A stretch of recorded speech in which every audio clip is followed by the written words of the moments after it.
surat Santo Paulus kepada jemaat di Korintus, dan kemudian saya coba menguraikan.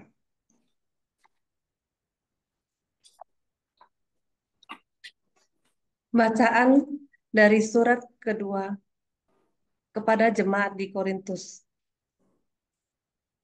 Aku harus bermegah, sekalipun memang hal itu tidak ada faedahnya.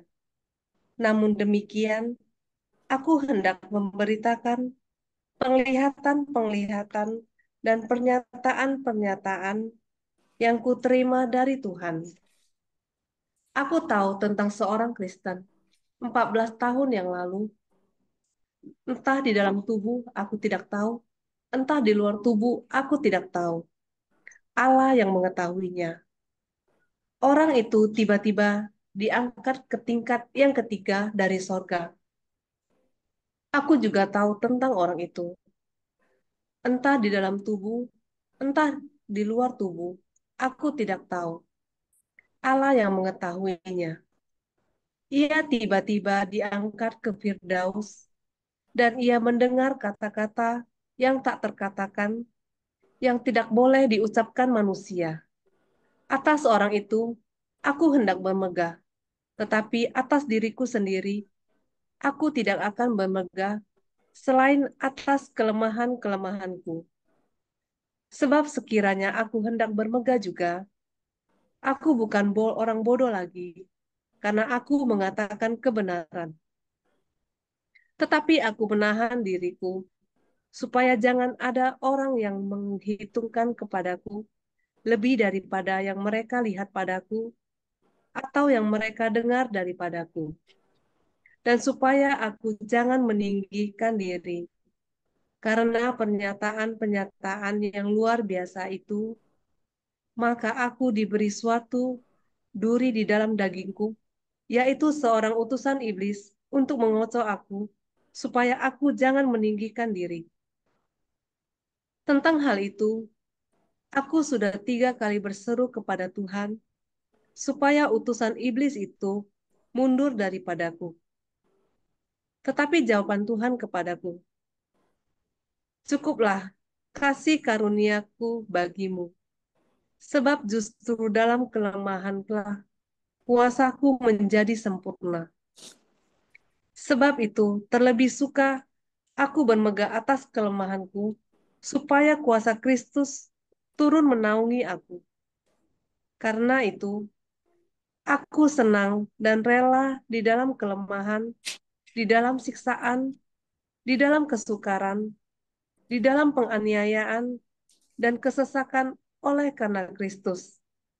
Sebab jika aku lemah, maka aku kuat. Demikianlah sabda Tuhan. Syukur kepada Allah.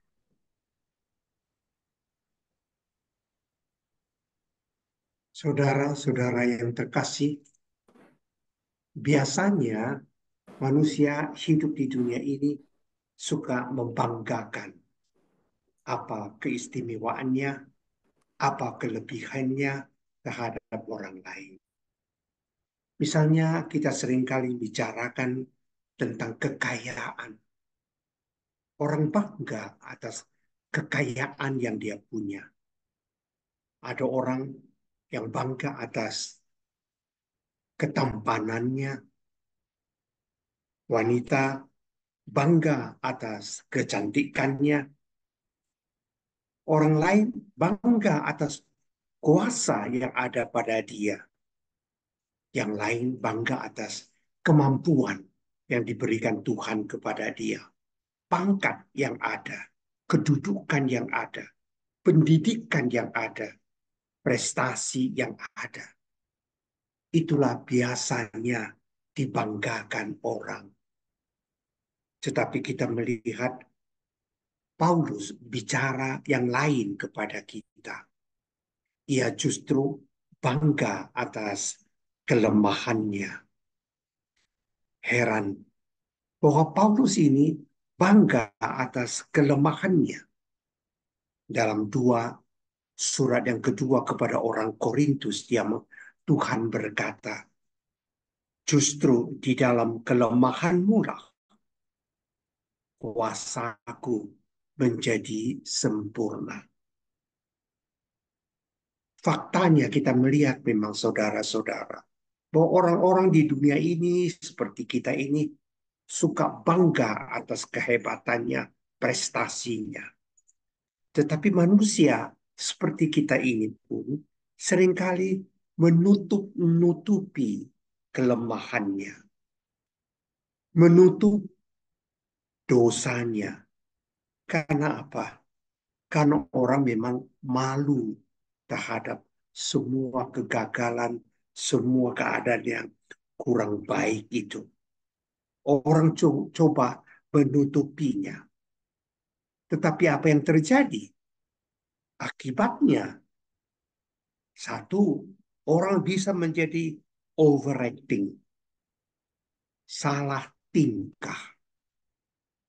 Dia merasa dirinya hebat, mau menunjukkan kepada dunia kemampuannya, mau tegas, mau disiplin. Tetapi tanpa dia menyadari bahwa dalam dirinya tahu dan tempe yang sangat lemah itu. Karena itu juga kita melihat akibatnya. Kalau orang terus-terus mau menutupi yang malu itu, orang mulai berbicara hebat-hebat, tetapi doing nothing. Inilah kita lihat, bicara hebat, tapi ia tidak berbuat apapun. Dan akibat negatif yang kedua kita bisa melihat, kalau orang itu tertangkap basah, ia bersalah, kelakuannya tercela, dan sebagainya itu, orang itu kita melihat langsung cepat marah-marah dan menutupi dirinya supaya orang lain tidak menyinggung-nyinggung lagi. Lalu orang lain mulai diam. Begitu caranya, yaitu seringkali mau mengalabui orang lain. Akibat negatif yang ketiga, bila orang itu mau menutupi salahnya, ialah ia seringkali mencari alasan-alasan untuk membenarkan dirinya. Dan terkadang mengkambing hitamkan orang lain. Bukan aku yang salah, tapi dialah yang salah. Seperti pemain sepak bola, tidak bisa dia golkan, lalu dia seakan, kawan itu mengovernya kurang baik, sehingga saya tidak bisa tendang dengan baik. Nah, itu mulai mengkambing hitamkan orang lain. Nah, di sini Santo Paulus dalam suratnya yang kedua kepada orang Korintus mau mengajarkan sesuatu yang lain. Dunia memang selalu mau pamer. Dunia seringkali mau pamer kekuatannya, kekayaannya, dan tutupi kelemahannya. Tetapi Paulus mau berkata itu, kekuatan Tuhan bisa dimunculkan di dalam kelemahan yang ada. Tentu satu pohon bunga mawar, tidak mungkin pohon itu seluruhnya penuh dengan duri-duri. Tetapi dalam pohon yang sama itu ada duri, tetapi juga ada mawar-mawarnya yang harum dan indah. Jadi Tuhan akan menyempurnakan apa yang kurang beres itu dalam diri kita, ingin menjadikannya sesuatu yang baik. Misalnya, kalau orang kurang pandai belajar, oke, tapi Tuhan bisa memenuhi dia dengan semangat lebih rajin, lebih tekun. Kalau teman yang pandai menghafal cukup satu kali, dia akan menghafalnya 5, 6 kali, malah sampai 10 kali. Kerajinan dan ketekunan justru bisa disempurnakan oleh Tuhan di dalam hidup kita.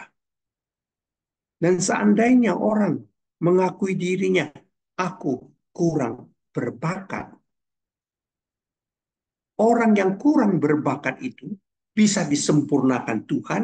Misalnya Tuhan memberikan waktu untuk persiapan lebih dan lebih. Karena persiapannya sehingga ia bisa juga seperti orang lain. Ada juga orang yang mengatakan, aku banyak sekali kelemahanku. Oke, ada orang yang seperti itu. Tapi bisa saja Tuhan menganugerahkan kepada dia semangat untuk berdoa. Penyerahan diri kepada Tuhan. Tuhan, aku tidak berdaya, tapi Engkaulah yang mengerjakan. Dan seringkali kita melihat malah menjadi lebih hebat daripada orang-orang biasa. Ada orang yang tahu dirinya orang yang sederhana. Dia sangat sederhana. Dan Tuhan bisa memberikan kepada dia. Ya, hargailah yang sederhana. Hargai yang sederhana. Dan belajarlah dari orang lain. Dengan mau belajar dengan orang lain. Suka belajar dengan orang lain. Mungkin mutu kita sendiri makin naik. Jadi Tuhan bisa membuat lebih kepada orang yang merasa dirinya kurang. Semua karena dia. Semua karena dia kita bisa. Kita memuji dia. Kita melihat Paulus juga mengatakan, aku tidak mau berbangga-bangga atas diriku.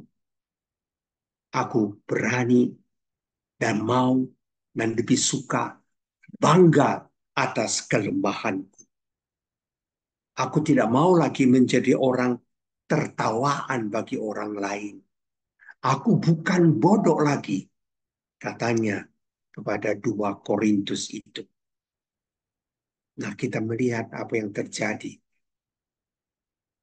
Keledai yang ditunggangi oleh Yesus waktu ia itu masuk ke Yerusalem.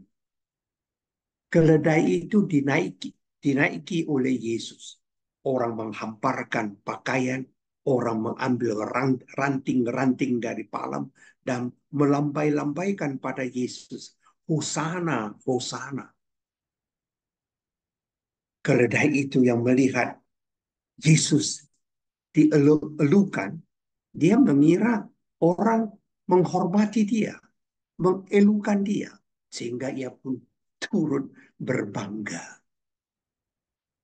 Seringkali Tuhan memberikan kepada kita kelebihan. Bukan untuk menyombongkan diri, tapi Tuhan yang membuat sesuatu untuk kita.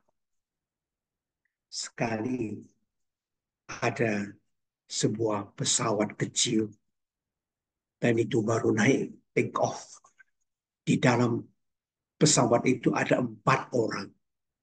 Pilot dan seorang ahli komputer kedua, ketiga seorang pastor, dan yang keempat seorang mistinar.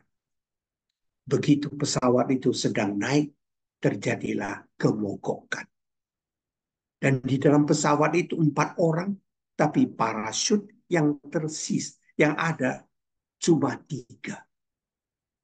Pilot itu cepat-cepat mengambil yang satu, dan dia berkata kepada penumpang itu, aku harus duluan turun naik dengan parasut itu. Istriku baru mau melahirkan. Dia ambil parasut, dia turun menyelamatkan diri. Parasut tinggal 2. Lalu ahli komputer itu berkata kepada pastor dan mistinarnya, aku ahli komputer baru tamat dari Jepang. Kalau aku mati, sayang sekali ilmuku itu. maka aku mesti menyelamatkan diri. Yang mengambil satu ransel dan terjun menyelamatkan diri. Lalu tinggal satu parasut itu. Dan pastor berkata kepada mistinarnya, saya sudah tua, saya tidak punya keluarga, tak usah dikhawatirkan, kaulah ambil itu parasut dan selamatkan diri. Tetapi mistinar itu berkata, jangan khawatir pastor, parasut masih ada dua. Kok bisa katanya? Iya, tadi ahli komputer itu salah mengambil parasut itu. Dia ambil ransel saya dan terjun ke bawah. Jadi tiga masih ada dua. Nah, kita melihat karya Tuhan terjadi dalam keadaan minim.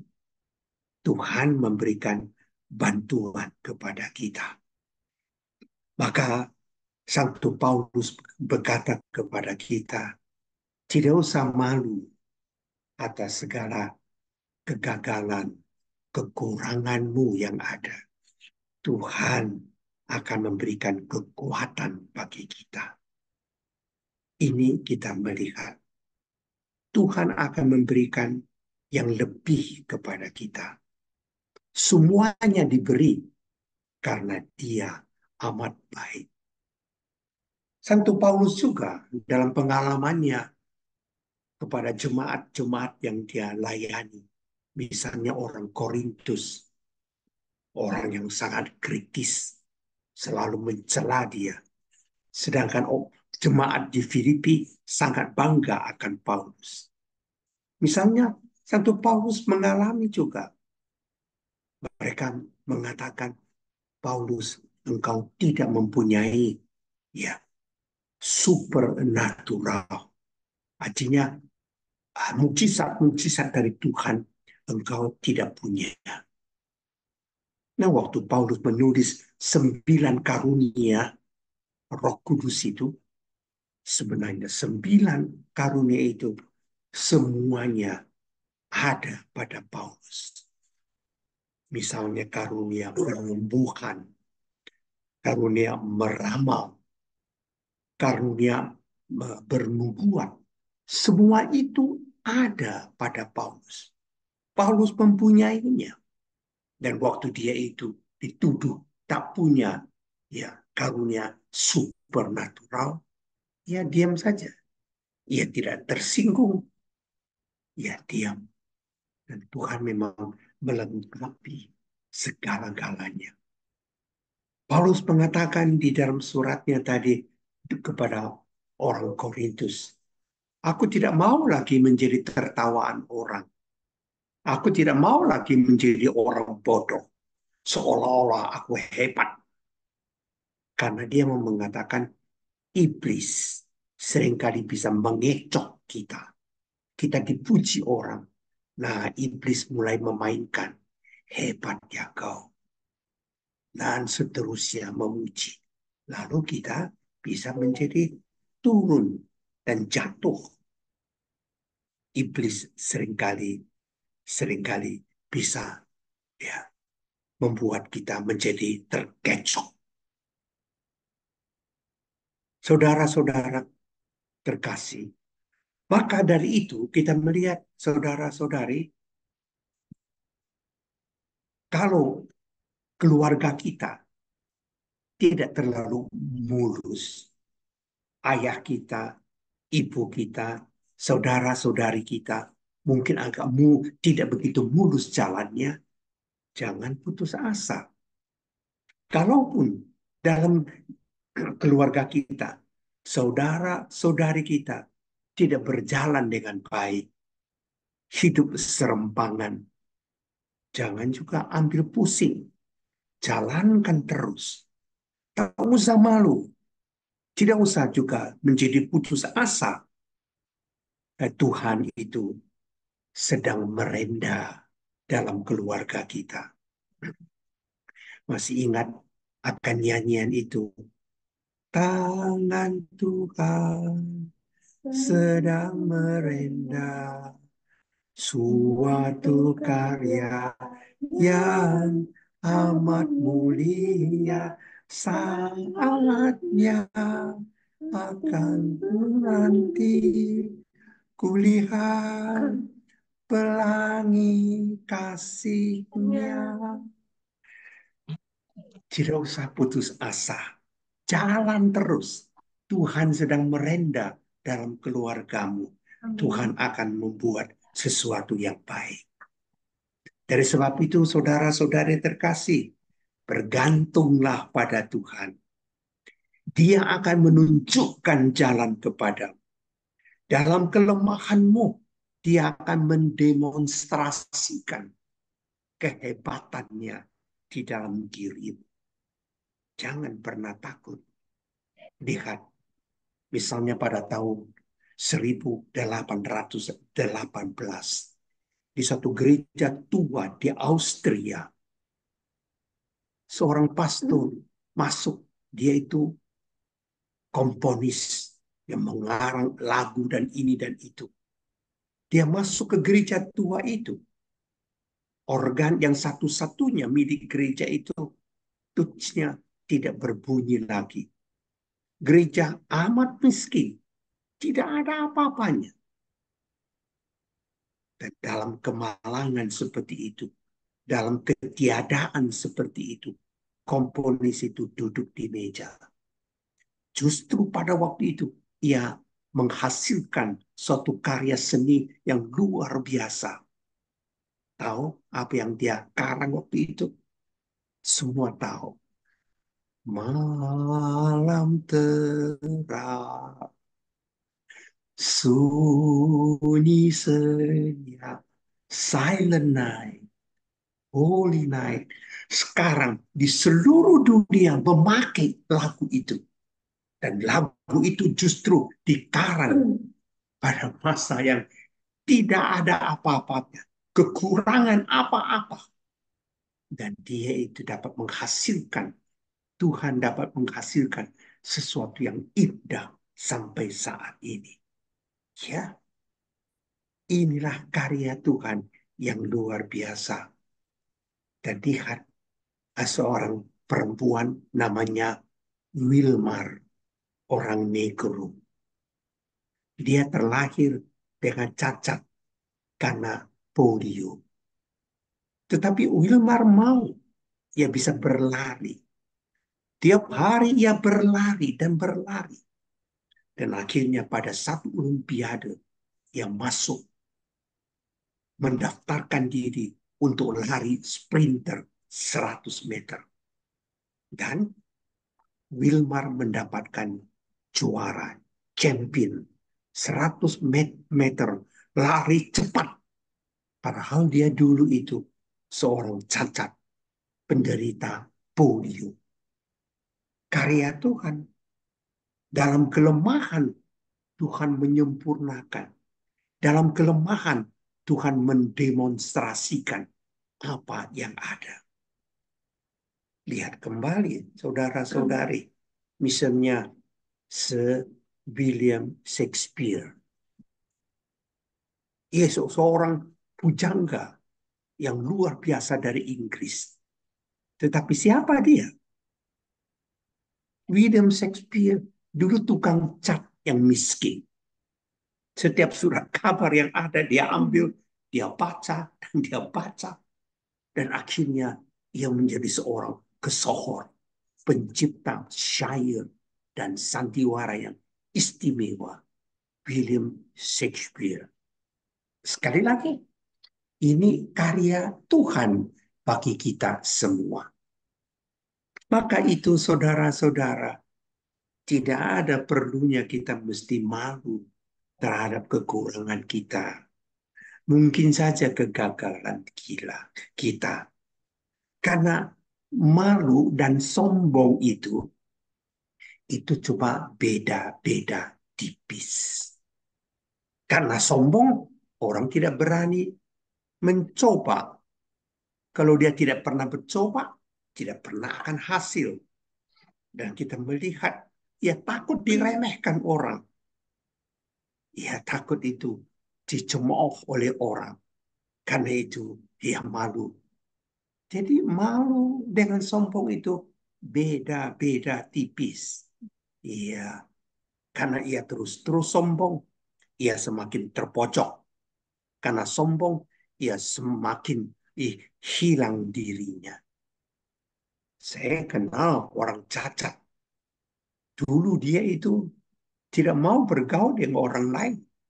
Takut dan malu. Merasa diri minder sekali. Dan sewaktu orang semakin dekat dengan dia, imannya mulai tumbuh. Ia mulai mau bergaul dengan orang lain. Dan sekarang ia berkembang. Seperti orang lain. Malah lebih berhasil lagi daripada orang-orang lain. Maka kita harus berkata, saudara-saudari, sikap yang seharusnya kita miliki ialah satu, jangan malu. Jangan takut gagal. Gagal itu koma saja. Belum titik sebagai finalnya. Jadi koma saja masih ada waktu untuk memperbaiki waktu. Masih ada kesempatan untuk memperbaiki diri. Sikap kita pun harus berkata, gagal ya sudah gagal. Hancur ya hancur. Mulai sekali lagi. Where is the will? There is the way. Di mana ada kemauan, di situ ada jalan.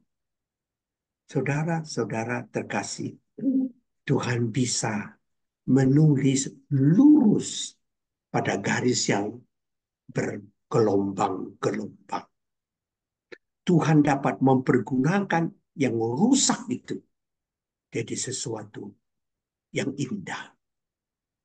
Dan pasti saudara-saudara pernah mendengar cerita dari Tiongkok ini. Satu kali ada seorang petani. Tiap hari mesti memikul 2 gentong penuh dengan air. Ia harus membawa gentong itu di atas gunung untuk seorang kaya yang tinggal di situ yang tak punya air. 2 gentong penuh dengan air dia bawa dari bawah, naik dia sampai ke atas. Dan tiap-tiap gentong dia memperoleh 1 keping perak. Jadi 2 gentong, 2 keping perak. Begitulah tiap-tiap kali ia mengambil air penuh dan pergi ke rumah orang kaya itu. Tapi apa yang terjadi? 1 gentong rupanya ada bocor. Sehingga tiba di rumah orang kaya itu tinggal 1,5 gentong. Jadi dia selalu mendapat uang 1,5 keping perak. Dan waktu petani itu pergi mengambil uang itu, 2 gentong itu rupanya berbicara. Kata temannya yang bocor itu kepada temannya, ah, seandainya aku seperti engkau tidak bocor, bukankah bisa kita membantu Tuhan kita mendapatkan 2 keping perak? Sekarang nyatanya karena saya bocor, Tuhan kita hanya mendapat 1,5 keping perak saja. Waktu mereka berbicara seperti itu, rupanya tuannya sudah keluar dari rumah orang kaya itu. Mendengar juga sedikit pembicaraan mereka. Mendengar pembicaraannya, tuannya menjadi kasihan sama gentong yang bocor itu. Maka ia pulang, dia berjalan di tepi jalan itu. Dan kemudian dia mengatakan kepada gentong yang bocor itu, kau melihat sepanjang jalan turun ini ada apa di pinggirnya? Dia mengatakan, ya banyak bunga-bunga saya lihat. Nah, petani itu berkata, semua bunga itu justru tumbuh karena engkau bocor. Airmu yang bocor itu menyirami sepanjang jalan turun dan naik. Dan semua bunga-bunga yang membutuhkan air mendapatkannya. Itulah caranya menghibur gentong yang rusak dan bocor itu. Tuhan pun akan berkata kepada kita, kenapa engkau begitu berkecil hati? Kenapa engkau mesti malu? Kenapa engkau ini tidak bisa berbesar hati? Lihat, karya Tuhan ada di hadapan. Tangan Tuhan sedang merendah. Ya sedang merendah dalam kehidupanmu. Serahkan kepada Dia. Dia akan berbuat lebih dan lebih lagi. Amin. Ya, terima kasih banyak, Pastor, untuk renungan yang sangat indah pada malam hari ini. Saya akan membuat sedikit kesimpulan saja ya, Pastor. Ya, untuk menutupi kelemahan kita, kita sering menuduh orang lain salah. Padahal kalau kita sadari bahwa di dalam diri kita masing-masing ada kelemahan dan ada kelebihan. Tetapi kalau kita menyerahkan kelemahan-kelemahan, kegagalan-kegagalan kita kepada Tuhan, Tuhan dengan kuasa-Nya akan bekerja menyempurnakan kelemahan kita. Asal kita mau belajar dan berusaha dengan giat. Ya, itu kira-kira yang dapat saya simpulkan, Pastor.